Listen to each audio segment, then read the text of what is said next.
तो चलिए आज पाठ शुरू करते हैं। किरमिच की गेंद। गर्मी की छुट्टियां थी। दोपहर के समय दिनेश घर में बैठा कोई कहानी पढ़ रहा था। तभी पेड़ के पत्तों को हिलाती हुई कोई वस्तु धम से घर के पीछे वाले बगीचे में गिरी। मतलब आप सबको पता है कि गर्मी की छुट्टियां होती हैं तो सब लोग अपने अपने घर में रहते हैं, जैसे बेसिकली मई और जून में होता है। तो दिनेश भी अपने घर में बैठे पढ़ रहा था, कहानी की किताब पढ़ रहा था। तभी उसे कोई चीज़ गिरने की आवाज़ आई और वह उस ओर देखा। वो दिनेश आवाज़ से पहचान गया कि वह वस्तु क्या हो सकती है। वह एकदम से उठकर बरामदे की चिक सरकाकर बगीचे की ओर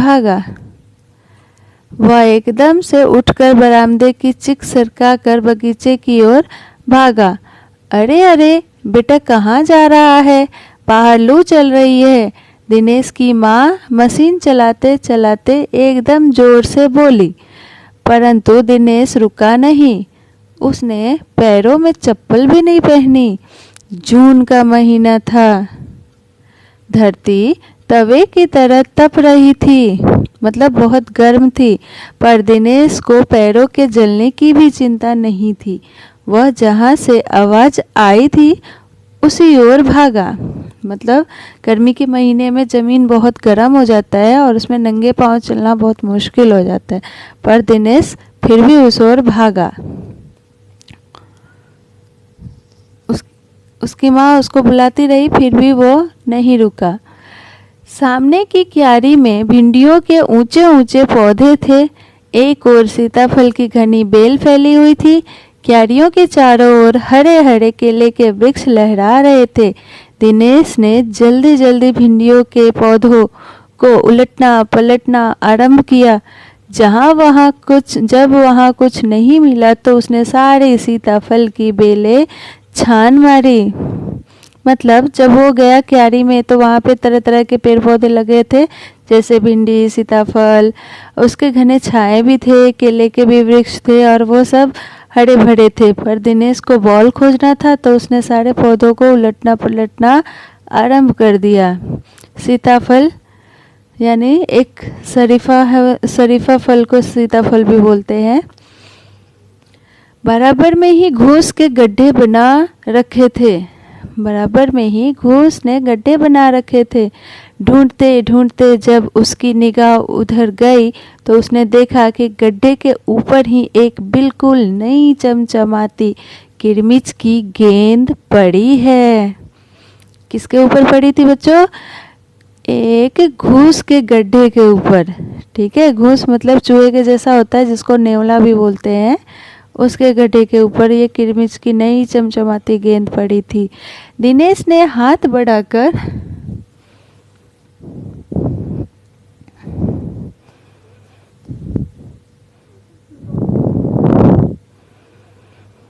उलट पुलट कर देखा, परंतु कुछ भी समझ में नहीं आया। नज़र उठाकर उसने पास की तिमंजिली इमारत की ओर देखा कि हो सकता है किसी बच्चे ने इसे ऊपर से फेंका हो। परंतु उस इमारत के इस ओर खुलने वाले सभी दरवाजे और खिड़कियां बंद थी। छत की मुंडेर से लेकर नीचे तक धूप चिलचिला रही थी।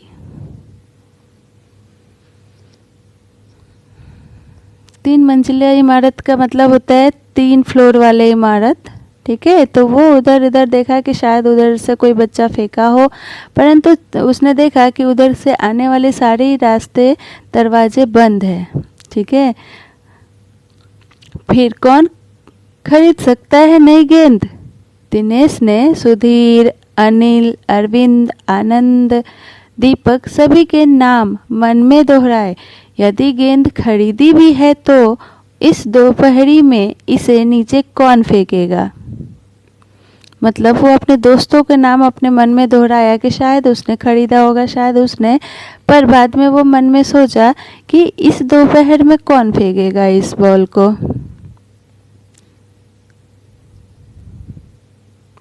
हो ना हो यह गेंद बाहर से ही आई है। उसने सड़क पर बने गोल चक्कर मतलब सर्कल के बगीचे की ओर देखा, परंतु वहां पर केवल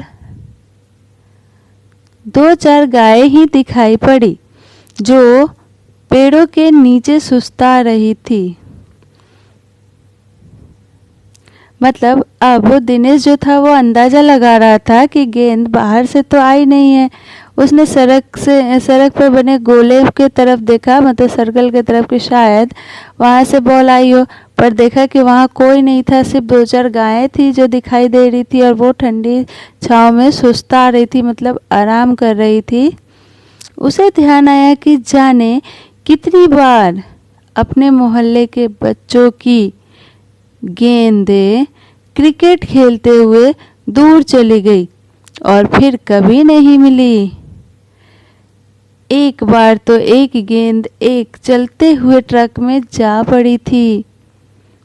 मतलब उसको याद आया कि बहुत बार ऐसा हुआ है कि खेलते खेलते हमारे बॉल गुम हो जाते हैं और कभी मिलते नहीं हैं। चलते ट्रक में भी चली गई थी। उसको ये भी याद आया कि चालू ट्रक में उसकी गेंद उछलकर पड़ गई थी और वो ट्रक के साथ चला गया, वो वापस नहीं आया। तभी भीतर से माँ की आवाज आई, अरे दिनेश, तू सुनेगा नहीं? सब अपने अपने घरों में सो रहे हैं और तू धूप में घूम रहा है। दिनेश गेंद को हाथ में लिए हुए भीतर आ गया। ठंडे फर्श पर बिछी चटाई पर वह लेट गया।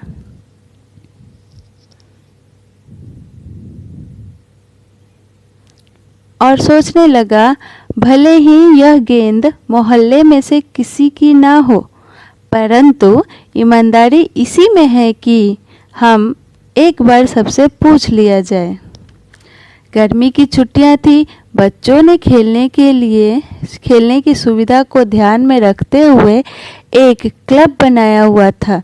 उस क्लब में सभी बच्चों के लिए बल्ले थे और गेंद खरीदने के लिए वे आपस में क्लब का चंदा देकर पैसे इकट्ठा कर लेते थे।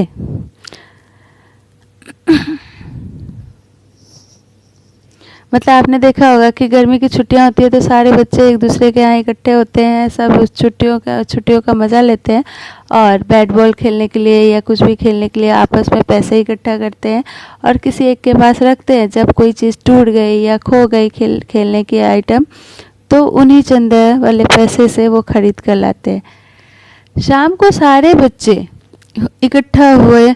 दिनेश ने सभी से पूछा, मुझे एक गेंद मिला है, अगर तुम में से किसी की गेंद खो गई हो तो वह गेंद की पहचान बताकर गेंद मुझसे ले सकता है। मतलब जब शाम को सारे बच्चे खेलने के लिए इकट्ठा होते हैं तो दिनेश ने ईमानदारी से सबसे पूछ लिया कि मुझे एक गेंद मिली है और आप लोगों में से किसी की गेंद खोई हो तो मुझे उसकी पहचान यानी कि निशानी कुछ बताकर आप मुझसे वो गेंद ले सकते हो। आगे देखिए बच्चों।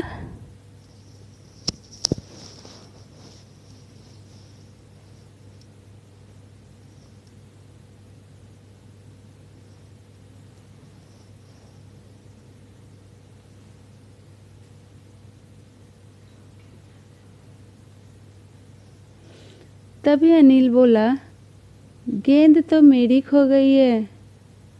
कब खोई थी तेरी गेंद? यही कोई 4 महीने पहले।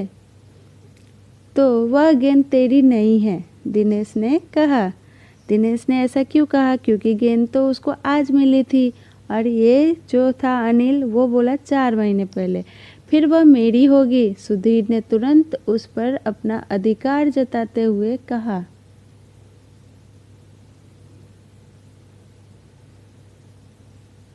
वह कैसे? दिनेश ने पूछा। तुम मुझे गेंद दिखा दे मैं अपनी निशानी बता दूंगा। मतलब वो कह रहा है कि तू मुझे गेंद दिखा दे, उस पे जो निशान है मैं बता दूंगा। वाह, यह कैसे हो सकता है? दिनेश बोला, गेंद देखकर निशानी बताना कौन सा कठिन काम है? बिना देखे बता, तब जानू।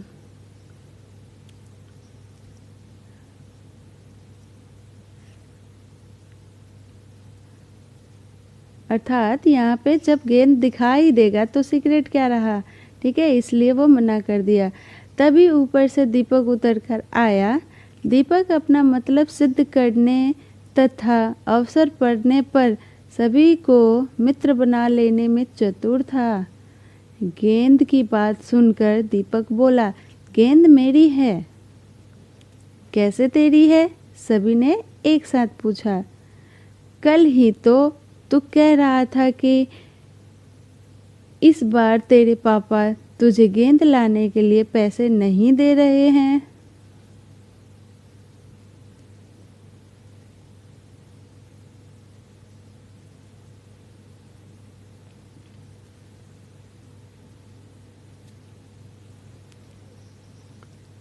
मतलब दीपक जो था बहुत ही चालाक लड़का था। वो मौका पाते ही गेंद को अपना बताने की कोशिश कर रहा था, पर सभी ने उसकी झूठ को पकड़ लिया, ठीक है।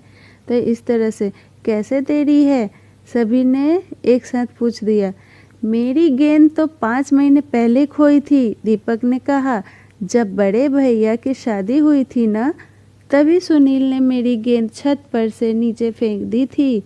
दिनेश अच्छी तरह जानता था कि यह गेंद दीपक की नहीं है।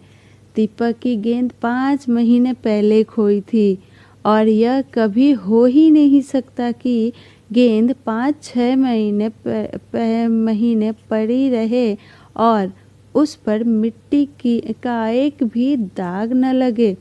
मतलब जो गेंद 5-6 महीने पहले खोए गए वो वैसे नया कैसे रह सकता है? दीपक ने कहा, मैं कुछ नहीं जानता। गेंद मेरी है, वह मेरी है और सिर्फ मेरी है। अरे जाजा, बड़ा आया गेंद वाला, क्या सबूत है कि यही गेंद नीचे फेंकी है थी? अनिल ने पूछा कि क्या सबूत है कि यही गेंद नीचे फेंकी है? दीपक ने कहा, हाँ सबूत है, मुझे गेंद दिखा दो, मैं फौरन बता दूंगा। दिनेश ने देखा कि झगड़ा बढ़ रहा है। गेंद हथियाने के लिए दीपक सुधीर और सुनील का सहारा ले रहा था। मतलब वो पार्टनर बना रहा था कि उसके हाँ में हाँ लोग बोले तो गेंद उसको मिल जाएगा, इसलिए वो पार्टनर बनाने के चक्कर में था। वह जानता था कि यदि गेंद दीपक के पास चली गई तो ये तीनों मिलकर खेलेंगे। अच्छा, मैं गेंद ला रहा हूँ, परंतु जब तक पक्का सबूत नहीं मिलेगा मैं किसी को नहीं दूंगा, दिनेश ने कहा। कि दिनेश ने साफ साफ कह दिया कि मैं गेंद ला रहा हूँ, पर जब तक सही सही सबूत तुम लोग नहीं बताओगे मैं ये गेंद किसी को नहीं दूंगा। ये देखिए सारे दोस्त है, जिसमें एक दीपक है, अनिल है, सुधीर है, दीपक है, सभी ये सब साथ में खेलने के लिए है। गेंद आ गई। दीपक उसे देखते ही बोला, यह मेरी है, यही है मेरी गेंद। यह लाल रंग का निशानी मेरी ही गेंद पर था। देखो दीपक झूठ बोल रहा है और कह रहा है कि यही तो मेरी गेंद है, इस पर लाल रंग की निशानी भी थी। वाह, सभी गेंदों पर ऐसी ही निशानी होते हैं, अनिल ने दिनेश का साथ देते हुए कहा। दीपक ने फिर जोर लगाया, मैं अपने पापा से कहलवा सकता हूँ कि गेंद मेरी है। मतलब दीपक तो झूठा था ही, वो किसी भी बात पे वो दबाव डालता था, तो वो बोला कि मैं मेरे पापा से कहलवा दूंगा कि गेंद मेरी है। अरे जा, ऐसे तो मैं अपने बड़े भाई से कहलवा सकता हूँ कि गेंद दिनेश की है, अनिल ने कहा। कुछ भी हो, गेंद मेरी है, दीपक ने अब उसे धरती पर मारते हुए कहा। धरती पर टप्पा पड़ते हुए मेरी गेंद में से ऐसी ही आवाज आती थी। ठीक है, जैसे कि जमीन पे पटको तो बॉल से आवाज़ आती है। तो वो भी बोला कि धरती पर टप्पा खाकर ऐसी आवाज़ आती थी। मेरे साथ बाजार चल, दुकानों पर जितनी गेंदें हैं सभी के टप्पे की आवाज़ ऐसी ही होगी। अनिल ने फिर उसकी बात काट दी। अच्छी बात है, तो मैं इसे सड़क पर फेंक दूंगा। देखो कैसे कोई खेलेगा। देखो कैसे कोई खेलेगा। अरे दिनेश ने उसे पकड़ लिया। अब दीपक ने रुआ से हुए अपना अंतिम हथियार आजमाया। मतलब इमोशनल ब्लैकमेल करना चाहा। रुआ से मतलब रोनी सूरत बनाकर ब्लैकमेल करना चाहा। बोला, या तो गेंद मुझे दे दो, नहीं तो मैं इसके पैसे सुनील से लूंगा। रोनी सूरत बनाकर वो अब सबको बोल रहा है कि या तो गेंद मुझे दे दो, नहीं तो मैं इसका पैसा सुनील से लूंगा। अब तो सुनील, दीपक और सुधीर का गुट मजबूत होने लगा था। गुट मतलब उनकी टीम। तीनों का ही कहना था कि गेंद दीपक की ही है और उसे ही मिलनी चाहिए। दिनेश तब तक चुप था। वास्तव में दिनेश का मन उस समय सबके साथ मिलकर उस गेंद को खेलने को कर रहा था। बोला, अब चुप भी हो जाओ, हम सब मिलकर गेंद खेलते हैं। 5 मिनट के भीतर ही खेल आरंभ हो गया। दिनेश बल्लेबाजी कर रहा था। अभी 2-4 बार ही खेला था कि वह चमकदार नई गेंद एकदम जोर से उछली और दरवाज़ा पार कर सड़क पर जाते हुए एक स्कूटर में बनी सामान रखने की जालीदार टोकरी में जा गिरी। स्कूटर वाले को शायद पता भी नहीं चला। तेजी से चलते हुए स्कूटर के साथ गेंद भी चली गई। देखिए यहाँ आगे बना हुआ है जालीदार एक ओपन डिक्की होता है जिसमें सामान आराम से रखा जा सकता है। यहाँ पे गेंद पड़ गई है पर स्कूटर वाला को पता नहीं है, वो चला जा रहा है। यहाँ दिखाई दे रहा है गेंद डिक्की में पड़ा हुआ सा।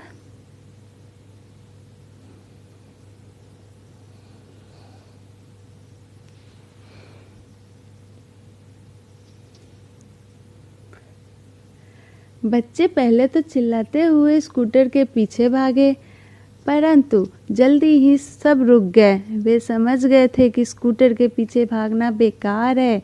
एक पल के लिए सभी ने एक दूसरे की ओर देखा और फिर सभी ठहाका मारकर हंस पड़े।